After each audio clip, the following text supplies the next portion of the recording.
महाभारत काल अर्थात द्वापर युग में हनुमान जी की उपस्थित और उनके पराक्रम का वर्णन मिलता है। आओ जानते हैं उन्हीं में से 5 प्रमुख पराक्रम के बारे में संक्षिप्त में। हिंदुत्व सुविचार चैनल में आपका स्वागत है। अगर वीडियो अच्छी लगे तो चैनल को सब्सक्राइब करके वीडियो को लाइक करना ना भूलें, क्योंकि आपका एक लाइक हमें बहुत ज्यादा मोटिवेट करता है। पौंड्र नगरी का राजा पौंड्रक खुद को वासुदेव भगवान कहता था और श्री कृष्ण को अपना शत्रु समझता था। एक बार श्री कृष्ण की माया से उसके महल में एक कमल का फूल गिरा और उसने अपने मित्र काशीराज और वानर द्वीत से पूछा कि ये कहाँ मिलेगा। तो काशीराज ने कहा कि गंधमादन पर्वत पर, और वानर द्वीत ने कहा कि मैं लेकर आता हूं।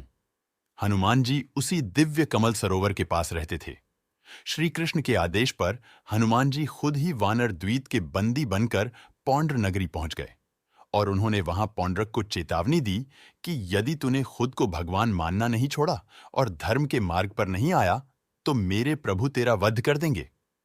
फिर हनुमान जी उसके महल को और उसकी नगरी को नष्ट करने पुनः गंधमादन पर्वत चले जाते हैं। बाद में बलराम जी वानर द्वीत का और श्री कृष्ण पौंड्रक का वध कर देते हैं। एक बार द्रौपदी के कहने पर भीम गंधमादन पर्वत के उस कमल सरोवर के पास पहुंच गए थे जहां हनुमान जी रहते थे। हनुमान जी रास्ते में लेटे थे तो भीम ने उन्हें वहां से हटने को कहा।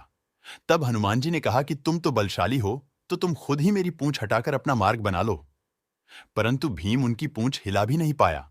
बाद में भीम को जब यह पता चला कि वे तो पवन पुत्र हनुमान हैं, तो उन्होंने उनसे क्षमा मांगी। 3 जब विशालकाय वानर द्वीत को अपनी एक ही मुक्के से मार दिया था तो उन्हें अपने बल पर घमंड हो चला था। तब श्री कृष्ण के आदेश पर हनुमान जी द्वारिका की वाटिका में घुस गए और वहां फल खाकर उत्पात मचाने लगे। यह सुनकर बलराम जी खुद उन्हें एक साधारण वानर समझकर अपनी गदा लेकर वाटिका से भगाने के लिए पहुंच गए। वहां उनका हनुमान जी से गदा युद्ध हुआ और वे हाँफने लगे।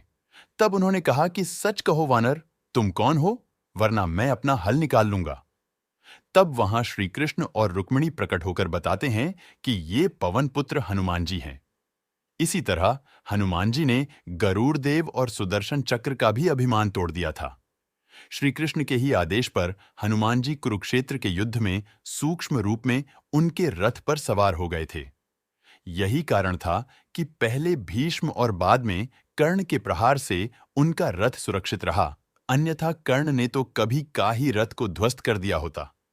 महाभारत के युद्ध में अर्जुन के रथ पर बैठे हनुमान जी कभी कभी खड़े होकर कौरवों की सेना की तरफ घूर कर देखते तो उस समय कौरवों की सेना तूफान की गति से युद्ध भूमि को छोड़कर भाग जाती।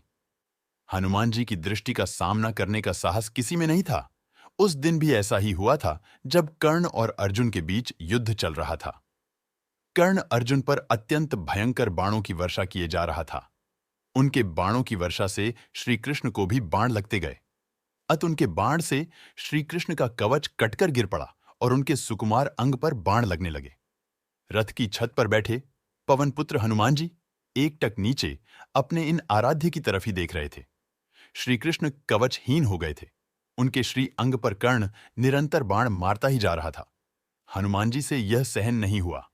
अकस्मात वे उग्रतर गर्जना करके दोनों हाथ उठाकर कर्ण को मार देने के लिए उठ खड़े हुए।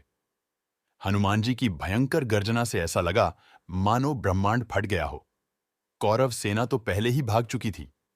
अब पांडव पक्ष की सेना भी उनकी गर्जना के भय से भागने लगी। हनुमान जी का क्रोध देखकर कर्ण के हाथ से धनुष छूटकर गिर गया। भगवान श्री कृष्ण ने तत्काल उठकर अपना दक्षिण हस्त उठाया और हनुमान जी को स्पर्श करके सावधान किया।